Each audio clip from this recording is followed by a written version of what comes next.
Hello বন্ধুরা, কেমন আছেন সবাই? আজকে আমি তোমাদের শোনাতে যাচ্ছি এক ভয়ঙ্কর সত্যি ঘটনা। একটা এমন অভিজ্ঞতা যেটা শুনলে তোমার গা শিউরে উঠবে, রাতের ঘুম হারাম হয়ে যেতে পারে।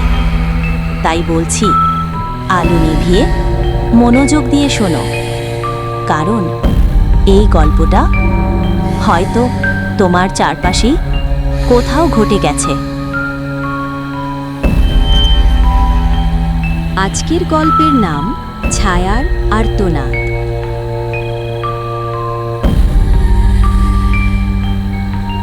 গল্পে ঢোকার আগে একবার মনে করিয়ে দিই, যারা এখনও আমাদের চ্যানেলটি সাবস্ক্রাইব করেননি তাদের কাছে অনুরোধ, দয়া করে এক্ষুনি চ্যানেলটি সাবস্ক্রাইব করুন আর পাশে থাকা বেল আইকনটি চাপতে ভুলবেন না, যাতে আমাদের পরবর্তী গা ছমছমে সব ভিডিও সবার আগে পৌঁছে যায় আপনার কাছে।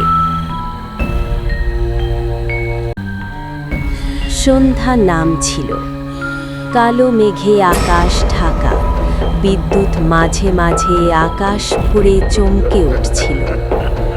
রায়হান একা একা গ্রামে ফিরছিল অনেক বছর পর। শহরে বড় চাকরি করত সে, কিন্তু বাবার মৃত্যুর পর তাকে ফিরে আসতেই হলো। পৈতৃক ভিটে একাই থাকবেন বলে ঠিক করেছে। গ্রামের প্রান্তে পুরনো সেই দোতলা মাটির ঘর বহু বছর ধরে পড়েছিল, ধুলো জমেছে, ছাদের অনেকখানি পচে গেছে। জানালার কাঁচ ভাঙা, কাঠের দরজার গায়ে আঁচড়ের দাগ, যেন কেউ বারবার বাঁচার চেষ্টা করেছে ভেতর থেকে।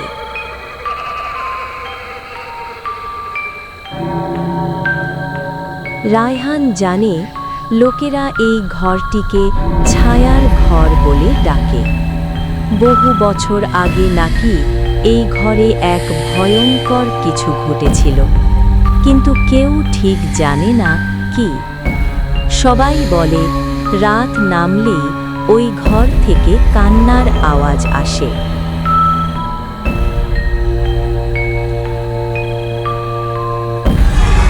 রায়হান হেসে উড়িয়ে দিয়েছিল সব।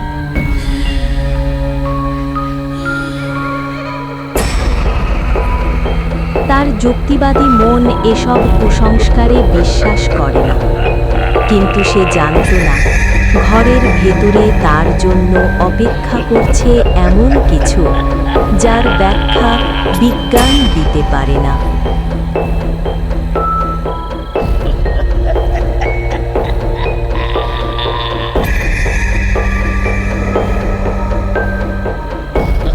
প্রথম রাতে অদ্ভুত কিছু ঘটল।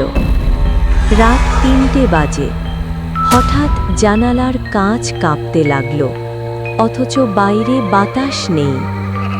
সে উঠে দরজার পাশে গেল, কান পাতল।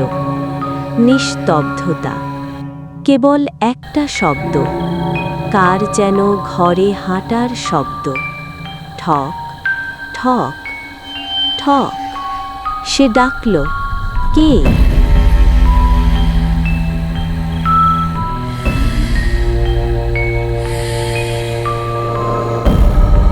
কেউ উত্তর দিল না, কেবল হঠাৎ দরজার নিচ দিয়ে ছায়া দেখা গেল। লম্বা একটা ছায়া, মানুষ নয়, কিছু যেন টেনে হাঁটছে নিজেকে।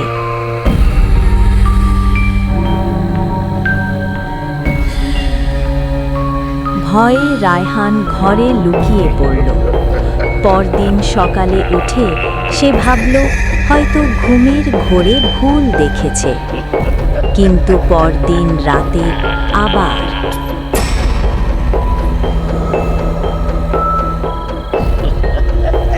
তৃতীয় দিন গ্রাম থেকে একজন বৃদ্ধ এলো, ফকির আলী।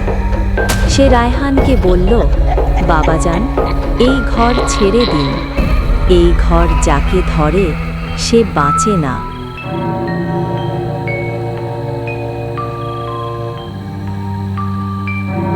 রায়হান বৃদ্ধের কাছে জানতে চাইল এই ঘরের ইতিহাস সম্পর্কে। বৃদ্ধ বলল, 50 বছর আগে এই ঘরে এক কবিরাজ থাকত, মোহর আলী।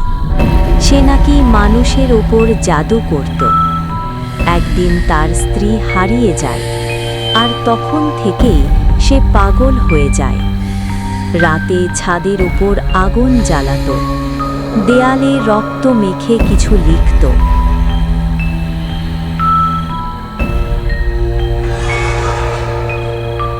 শেষ রাতে প্রতিবেশীরা দেখল তার ঘর থেকে ধোঁয়া উঠছে, আগুন ধরেছে।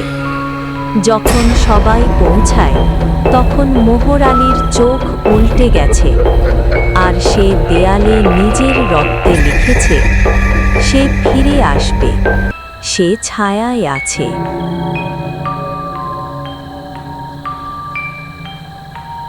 তারপর রায়হান জিজ্ঞেস করল, ঘরের ভেতর থেকে কেউ বের হয়নি, শুধু জানালায় ছায়া দেখা গিয়েছিল, উল্টো দিকে হাঁটছে, পা টেনে টেনে। আজও সেই ছায়া আছে, কাউকে থাকতে দেয় না।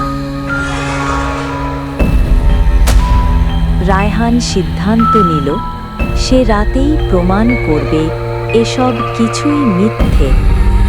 সে ঘরে ক্যামেরা বসালো, দরজা বন্ধ করল, চারপাশে লবণ ছিটিয়ে রাখল, যেমনটা পুরনো গ্রন্থে লেখা আছে অশুভ আত্মা প্রতিরোধের উপায় হিসেবে। রাত যখন 3টে বাজে, ঘরের তাপমাত্রা হঠাৎ কমে গেল, নিঃশব্দে সব আলো নিভে গেল। ক্যামেরায় দেখা গেল এক ছায়া দরজার ঠিক সামনে দাঁড়িয়ে আছে। চোখ নেই, মুখ নেই, শুধু দুধ সাদা একটা মুখ। যেখানে চোখ থাকার কথা সেখানে গর্ত। রায়হান কাঁপতে কাঁপতে পেছনে হঠাৎ এক ফিসফিস শব্দ শুনল।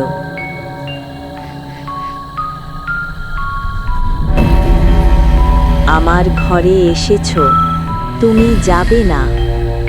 এক লাফে রায়হান দরজার দিকে দৌড়ালো, কিন্তু দরজা খুলছিল না।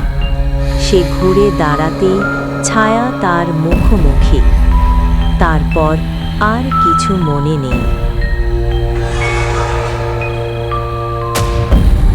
পরদিন গ্রামের মানুষরা ডাকাডাকি করল, দরজা ভাঙল, ঘরে কেউ নেই। কেবল দেয়ালে লেখা রক্তের অক্ষরে, সে এখন ছায়া। রায়হানের ক্যামেরা খোলা ছিল। শেষ ভিডিওতে দেখা গেল সে চিৎকার করছে, আর তার ছায়া আস্তে আস্তে উল্টো দিকে হাঁটছে, দরজার ভেতরেই।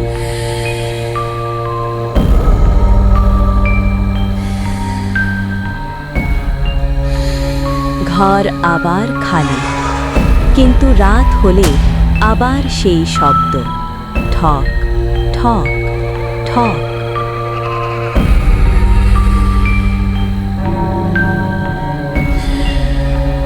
আশা করি কাহিনীটি আপনাদের ভালো লেগেছে। এই রকম আরও ভয়ানক এবং রোমাঞ্চকর গল্প পেতে চাইলে আমাদের চ্যানেলটি অবশ্যই সাবস্ক্রাইব করুন, আর ভিডিওটি বন্ধুদের সঙ্গে শেয়ার করতে ভুলবেন না। কমেন্টে জানাতে পারেন পরের গল্পটি কী ধরনের শুনতে চান। তাহলে দেখা হবে পরের এক গা ছমছমে রহস্যে।